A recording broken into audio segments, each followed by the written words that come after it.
بسم اللہ الرحمن الرحیم۔ السلام علیکم، بنت ہوا چینل میں خوش آمدید۔ اللہم صلی علی سیدنا محمد وعلی آل سیدنا محمد وبارک وسلم۔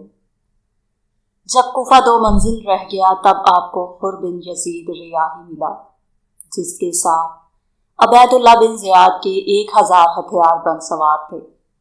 حر نے حضرت امام رضی اللہ تعالیٰ عنہ کی جانب میں عرض کیا کہ اس کو عبید اللہ بن زیاد نے آپ رضی اللہ تعالیٰ عنہ کی طرف بھیجا ہے اور حکم دیا ہے کہ آپ رضی اللہ تعالیٰ عنہ کو اس کے پاس لے چلے۔ حر نے یہ بھی ظاہر کیا کہ وہ مجبور اور بادل ناخواستہ آیا ہے اور آپ رضی اللہ تعالیٰ عنہ کی خدمت میں اس جرت پر بہت شرمسار ہے۔ حضرت امام عالی مقام رضی اللہ تعالیٰ عنہ نے حر سے فرمایا کہ میں اس شہر میں خود بخود نہیں آیا، بلکہ مجھے بلانے کے لیے اہل کوفہ کے متواتر پیغام گئے اور لگاتار التجا نامے پہنچتے رہے۔ حر نے قسم کھا کر کہا کہ ہم کو اس کا کچھ علم نہیں کہ آپ کے پاس التجا نامے اور قاصد بھیجے گئے، اور نہ میں آپ کو چھوڑ سکتا ہوں اور نہ واپس ہو سکتا ہوں۔ حر کے دل میں خاندان نبوت اور اہل بیت کی محبت موجود تھی، اور اس نے نمازوں میں حضرت امام رضی اللہ تعالیٰ عنہ ہی کی اقتدا کی، لیکن وہ عبید اللہ بن زیاد کے حکم سے مجبور تھا، اور اس کو یہ اندیشہ بھی تھا کہ وہ اگر حضرت امام عالی مقام رضی اللہ تعالیٰ عنہ کے ساتھ کوئی رعایت کرے گا تو ابن زیاد پر یہ بات ظاہر ہو کر رہے گی، کیونکہ 1000 سوار ساتھ ہیں۔ ایسی صورت میں کسی بات کا چھپانا ممکن نہیں، اور اگر ابن زیاد کو معلوم ہوا کہ حضرت امام حسین رضی اللہ تعالیٰ عنہ کے ساتھ ذرا بھی نرمی کی گئی ہے تو وہ نہایت سختی کے ساتھ پیش آئے گا۔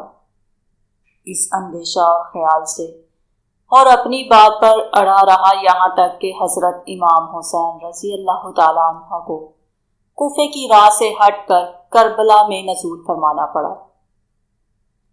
اس موقع پر آپ رضی اللہ تعالیٰ عنہ نے پھر اپنے ساتھیوں سے فرمایا، صورتحال جو پیش آئی ہے وہ تم دیکھ رہے ہو، اور یقیناً دنیا کا رنگ بدل گیا ہے، اور اس کی نیکی رخصت ہو چکی ہے، اور اس میں کچھ نہیں رہ گیا سوائے تھوڑے حصے کے جو پانی بہنے کے بعد برتن میں بچ رہتا ہے، اور معمولی زندگی مثل ظاہری گھاس کے۔ کیا تم نہیں دیکھتے کہ حق پر عمل نہیں ہوتا اور باطل سے علیحدگی اختیار نہیں کی جاتی؟ اس صورت میں مومن یقیناً لقائے الہی کا آرزو مند ہوتا ہے۔ میرے نزدیک تو موت کی صورت میں شہادت کی سی نعمت ہے، ان ظالموں کے ساتھ زندہ رہنا خود ایک بہت بڑا ظلم ہے۔ سبحان اللہ، کیسا امام ہے جو ہر لمحہ اپنے عاشقوں کو آگاہ کر رہا ہے، ہر امتحان سے، ہر آزمائش سے۔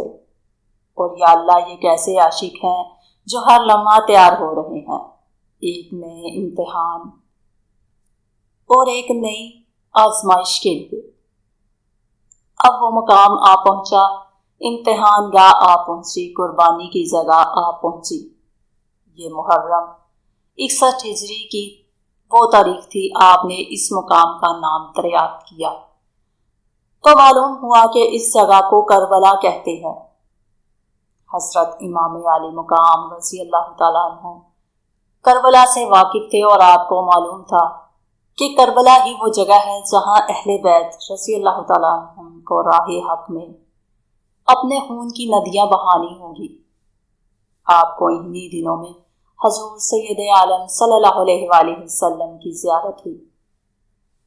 حضور اکرم صلی اللہ علیہ وآلہ وسلم نے آپ کی شہادت کی خبر دی اور آپ کے سینہ مبارک پر دست اقدس رکھ کر دعا فرمائی۔